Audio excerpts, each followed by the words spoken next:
গরম ছিল, প্রচণ্ড গরমের মধ্যে আমরা হচ্ছে যে একটা মানে থাকে না যে ঘরমাক্ত কলেবর সবাই হচ্ছে যাচ্ছে ক্যামেরার সামনে এবং ফিরে এসে মনে হয় যে কোনো রকম ধরে থেকে যে আমাকে জুলেখা থাকতে হবে, আমাকে দীপা থাকতে হবে, আমাকে দিলরুবা থাকতে হবে, আমার চরিত্র থেকে বের হওয়া যাবে না। সুতরাং তার মানে ব্যক্তি আননের যে কষ্ট, ব্যক্তি কাজী রুমা আপার যে কষ্ট, সেটাও বাইরে রেখে ওই গরমটাকে সহ্য করে তারা সামনে যাচ্ছে। তো জাস্ট যখন বের হয়ে আসে সবাই মিলে একসাথে খাবারের প্লেটের দিকে যে দৌড় মারা, এটা আমার খুব মজা লাগতো। যে ফল, তারপর ফলের শরবত, মানে এটা না মানে একটা সময় পরে কীভাবে যেন সত্যিকার অর্থেই শাহানা বাড়ি মানে আলাদা করা যাচ্ছিল না। সেটা খাবার ভাগ করে খাওয়া হোক বা একটা ফ্যানের বাতাস আসলে কার দিকে যাচ্ছে ওই ভাগটা করে দেওয়া হোক, অথবা কার হচ্ছে যে দেখেন একটু টিস্যু লাগবে, ওই মুহূর্তগুলোর যে বিন্যাস হচ্ছিল আমার কাছে ওটা ভীষণ স্পেশাল।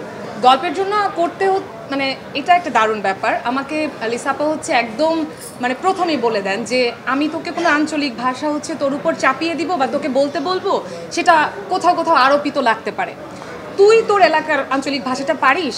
তো আমার কাছে মনে হয় যে কখনোই শেকড় থেকে আমি বিচ্ছিন্ন হতে চাইনি, মানে ওই নেত্রকোনার ভাষাটা বলার জন্য আমি একদম মানে সবসময় খুব মুখিয়ে থাকি।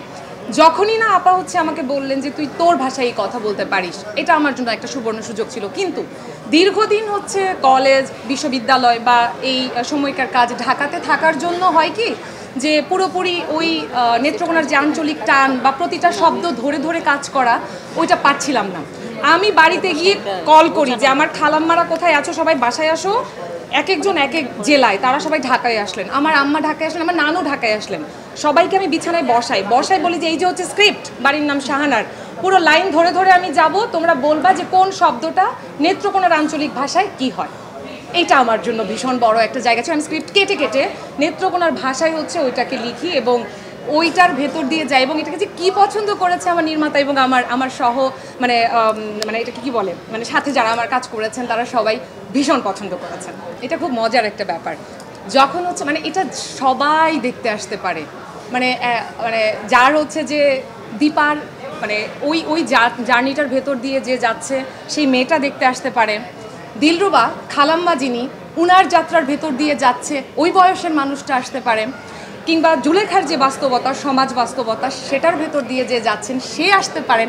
পরি ছোট্ট একটা মানুষ, তার সাথে আসলে কী কী হতে পারে ওই বয়সী বাচ্চাটাও আসতে পারে।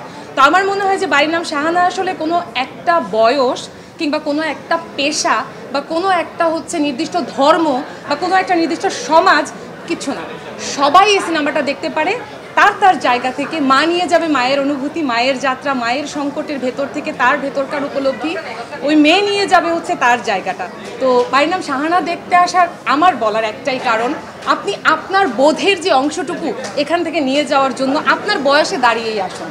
আপনার অন্য কাউকে নিয়ে বা থাকে না যে এই তুই যা, তুই কলেজে পড়িস, তুই বিশ্ববিদ্যালয়ে পড়িস, তুই যা না, এটা ওই বিশ্ববিদ্যালয়ের বাচ্চাটাও যেমন দেখতে আসতে পারে বা সদ্য ডিভোর্স যার হয়েছে সেই মেয়েটা যেমন দেখতে পারে, ডিভোর্স যার হয়নি সেই মানে মেয়েটাও দেখতে পারে, আবার যে ডিভোর্স যার হয়েছে তার মা যে সে কোন জার্নির মধ্যে আছে সেও দেখতে পারে, এবং সেই প্রান্তিক অঞ্চল থেকে যে আসা জুলেখা সে কিসের ভেতর দিয়ে যায়, সে তার হাজব্যান্ডের সাথে কি, সে তার আদরের মানে মানুষটা যে দীপা আপার যখন একটা ভাগাভাগি আসছে ও কেমনভাবে করছে। অর্থাৎ হচ্ছে যে যার জায়গা থেকে আসবে সে তার জায়গা থেকে নিয়ে যাবে, আমরা তো আসলে গ্রহণ করি আমাদের জায়গা থেকে।